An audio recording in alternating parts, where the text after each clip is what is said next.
Hey guys, David Stewart here. So last night I saw the new Star Wars movie, The Force Awakens, directed by J.J. Abrams, and I wanted to make a quick video about it. I'm not going to make a full review or a full sort of analysis of that movie. Instead, I wanted to talk about one element, which was music, because this channel is mostly centered on music. Although I will do a larger review either in print form or as a video, I haven't decided yet.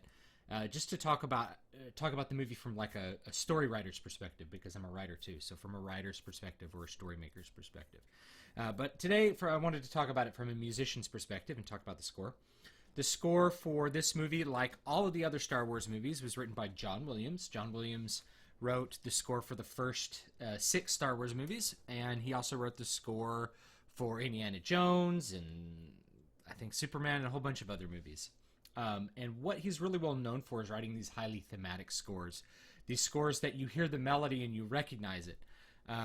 Kids in ear training today still think of Star Wars as exposing a perfect fifth, like the theme from Star Wars. So it's one of those things. As far as film composers go, he's had a big impact. He's got a lot of respect, and I think it's much earned respect. He's a great orchestrator, and he's very, very good at applying these themes to the movie in an operatic fashion, in the fashion, same way that Wagner would probably do it if Wagner were still around. I think Wagner would write a lot like John Williams.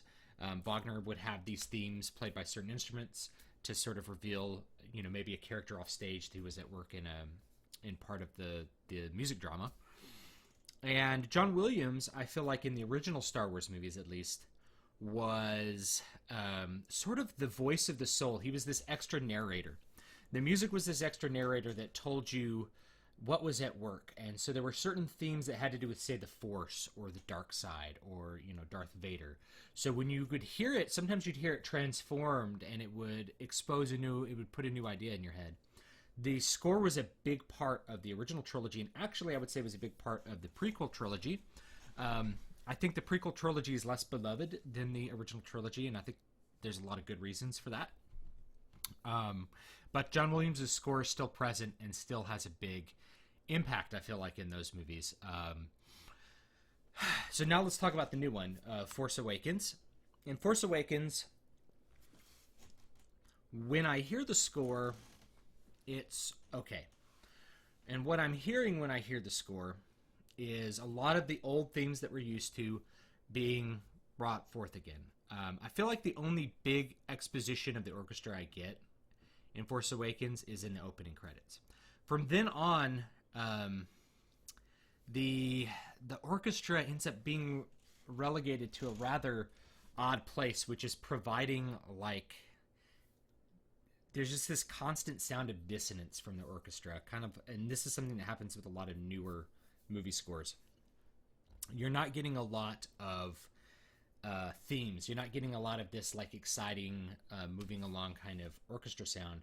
And for the most part, that is not John Williams' fault. So I guess if I'm doing this as a music review, the review is unfavorable. The music from the new Force Awakens movie is not effective. I'm not going to say it's not good, because John Williams is using good music that he wrote in previous movies.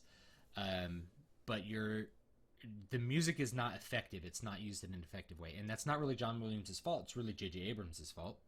And it's because J.J. Abrams has a very, very particular direction style. J.J. Abrams directed the last 2 Star Trek movies, which really were really hated by most Star Trek fans, because they were Star Wars eyes. They were very space opera like Star Wars, rather than being sort of genre science fiction, which is what Star Trek has historically been. He also did Avengers. And Avengers was a movie I was prepared to hate, and I went in and saw it, and it kind of overcame me and ended up being really good.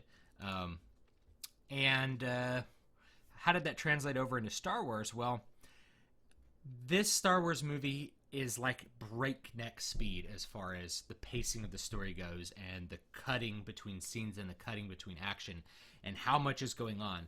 And the truth is, there's actually not that much time spent on each individual action scene. They're just kind of plowed through very, very fast. So as a result, because all the scenes are happening so close to one another, there's almost no moments of reflection. In the original trilogy and actually in the prequels, there were often these moments of reflection where characters talked quietly to each other or just like sat and looked at the scenery, and then the score played and let you kind of know their mood and how they were feeling. I'm going to actually cue up a really good example of that from the first movie, from Star Wars or New Hope from 1977, and give you an idea of what I'm talking about. Here we go. So this is a YouTube video, and I will put the link for this particular video in the description box, so you can check out that. But let me go ahead and play it here.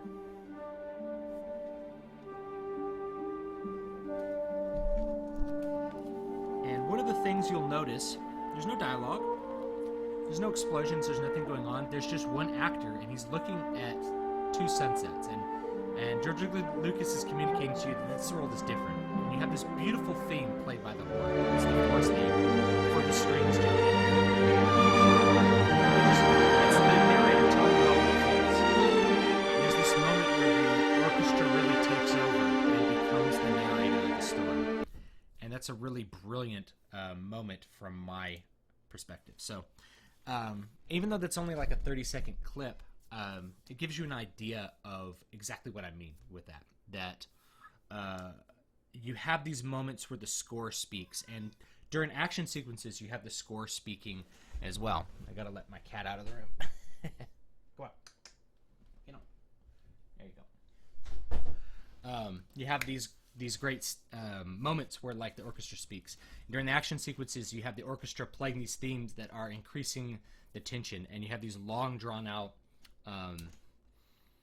sort of battles that really build in tension. And unfortunately, and I'm going to put another link to another scene from A New Hope, which is them getting ready to go blow up the Death Star. There's actually not that much orchestra in it, but the silence becomes part of it. And then when the orchestra comes in, it really like pumps up the excitement of the scene. So I guess what I'm getting at is the score ends up falling flat. Like there's not that much score to hear, and when you hear it, you're kind of hearing the old stuff. You're not hearing like a lot of new themes. There's nothing new and recognizable in the new movie to me. I only watched it once, so maybe if I watch it again, I'll catch more of that. But the other thing was like the loudness of the movie was mastered so high. And I saw it with like the Atmos and all that kind of stuff. I wanted to really get blown away, and it blew me away in certain ways. But the overall sound effects levels were so high that you can't hear the orchestra when it's playing. Like you can't clearly hear what the orchestra's doing. So that to me means it's not really an effective use of the orchestra. So if you go see Force Awakens, or if you've seen it, think about like the music and how that music wasn't really used to good effect. And that makes me kind of sad, because I feel like the music was a really important part of the other 6 movies. Whether you like the prequels or not, the music was still a big part of those. And I'm not a big fan of the prequels, but I do appreciate certain things about them, and they continue to use music in a really good way. So I like that.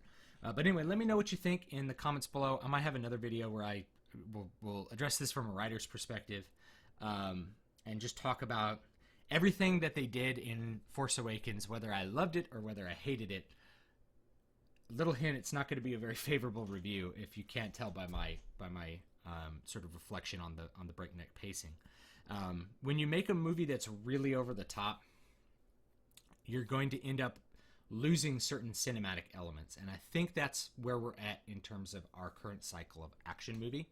And J.J. Abrams has certainly been like at the vanguard of that. Where action movies are so over the top, there's so much going on, there's so much CGI, there's so much explosions that we lose track of all of these more important story moments. The movie never slows down to let us catch our breath and think, never tells us how characters really feel, or lets the characters have a moment to breathe and reflect on what's happening, which is a common thing in the original trilogy, at least. Not as much in the prequels, but there are those moments in the prequels.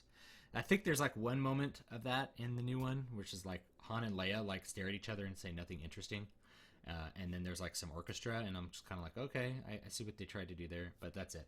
So anyway, thank you for watching. I hope you found it interesting. And don't forget to like, comment, and subscribe. Check out my websites, dvspress.com, davidvstewart.com. Find me on Twitter is @davidvstewart. Facebook.com/DavidVanDykeStewart. And let me know what you think, what you want to see. If you want to see more guitar vids, let me know what you want to do. I'm happy to deliver it. And have a great, great night.